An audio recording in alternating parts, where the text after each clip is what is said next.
Pour se rendre à l'île aux Grues, il y a un traversier à prendre à partir de Montmagny, mais il faut faire attention car il fonctionne avec les marées. La première fois qu'on est venu à l'île aux Grues en 2017, on a fait le tour en voiture, mais cette année, on a décidé de venir faire le tour de l'île aux Grues en fat bike, puis on a décidé d'arrêter à l'église de Saint-Antoine de l'île aux Grues pour manger les fromages qu'on a achetés à la fromagerie, pas très loin en débarquant du traversier de l'île aux Grues.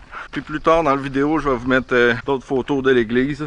Fait qu'on va vous montrer les fromages qu'on a achetés à la fromagerie de l'île aux Grues. Comme je vous disais, cette année, on a décidé de faire le tour de l'île en fat bike. Voici les fromages que nous avons achetés. Je vais vous présenter les fromages qu'on a achetés à la fromagerie de l'île.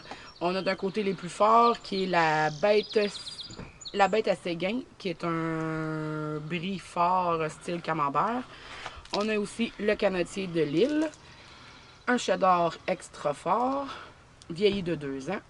On a un cheddar doux et on a le riopelle qui est un brie triple crème. Sur l'île aux Grues, il y a plusieurs choses à faire et à voir. Je vous conseille de faire le tour à vélo pour vraiment apprécier le tour. On a aussi le bonhomme qui disent le bonhomme sans tête de l'île aux Grues.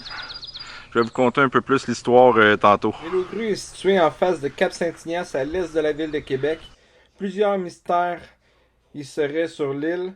L'un des plus captivants est celui d'un étrange personnage qui fut aperçu de l'année 1810 à 1841. En effet, à cette époque, un nain sans tête portant redingote et pantalon gris terrorisa les habitants de l'île qui crurent y voir le diable en personne.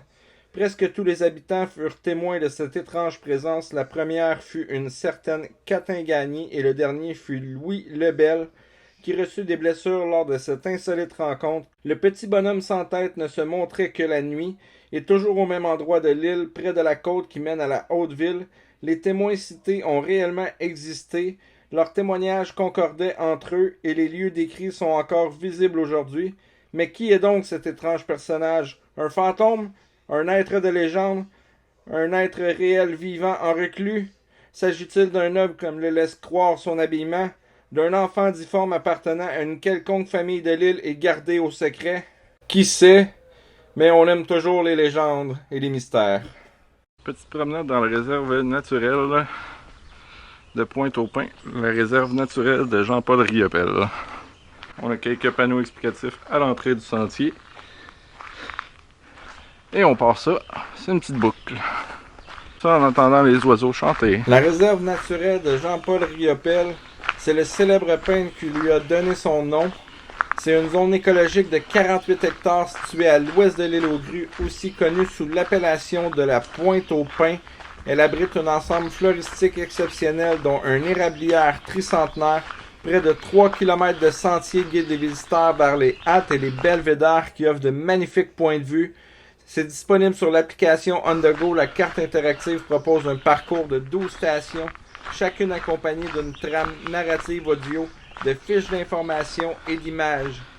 Elle permet de découvrir la faune et la flore et l'histoire de la réserve. Et sur le sentier, on a quelques petites cartes explicatives, comme celle que je vous pointe juste ici. Un beau petit sentier à l'ombre. Ça fait du bien dans les journées chaudes comme aujourd'hui. En même temps, ça fait digérer notre dîner de fromage qu'on s'est fait tantôt. Avec des produits de l'île. Ici, on a le choix d'aller voir l'escarpement, la vieille cabane, ou sinon aller sur le versant sud, ou la grève, ou de complètement revirer de côté et d'aller au parking. Je vais aller voir la grève. Nous voilà sur la grève. Magnifique point de vue. Cette valeur que la caméra rende pas hommage au point de vue. On pourrait aller vers le versant sud de ce côté, mais je ne le ferai pas pour aujourd'hui. Pour le moment, on s'en va vers la vieille cabane et l'escarpement.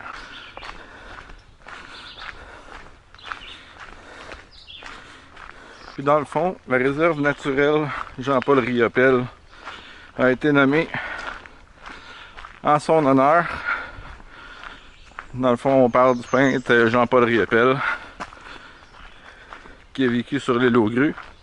C'est pour ça qu'on a donné le nom à cette réserve naturelle-là. Un petit peu plus loin, on peut voir la vieille cabane.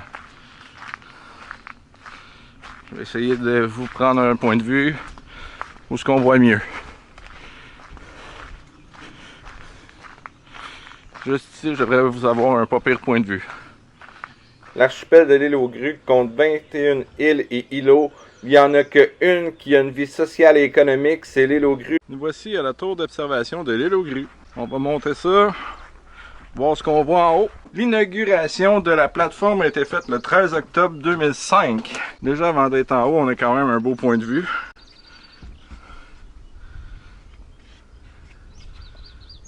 En haut, on a un point de vue 360 degrés. Les incontournables de l'île aux Grues sont la fromagerie, l'esturgeon fumé, l'esturgeon noir. Il y a aussi des expositions sur le mur de l'église avec des familles souches. Voici un fait intéressant. Le peintre Jean-Paul Riopel a vécu les dernières années de sa vie et où il a créé ses dernières œuvres sur cette île. On s'en va faire une petite randonnée dans les hauts marais de l'île aux Grues. À l'autre extrémité de l'île se trouve le plus grand haut marais du nord-est de l'Amérique du Nord. Les vastes bâtures reliant l'île aux Grues à l'île aux Oies servent de refuge à une diversité impressionnante d'oiseaux. Plus de 200 espèces y ont été recensées, dont certaines espèces rares. L'horaire pour la réserve Le Grand Marais, c'est à l'année et c'est gratuit. On a une magnifique vue. D'un côté, on a les montagnes qu'on aperçoit au loin. Et de l'autre côté, on a le fleuve Saint-Laurent.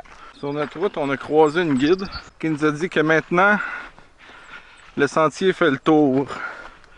Dans le fond, il fait une boucle. Sauf que moi, aujourd'hui, je vais m'arrêter au petit observatoire. Et on a une carte explicative du paysage façonné par les éléments naturels.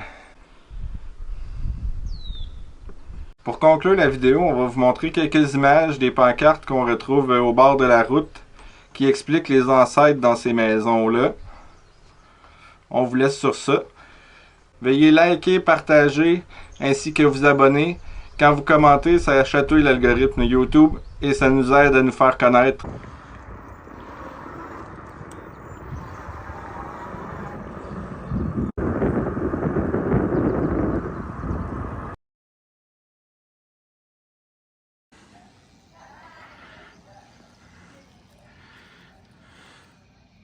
En 2017, on a fait le tour en voiture.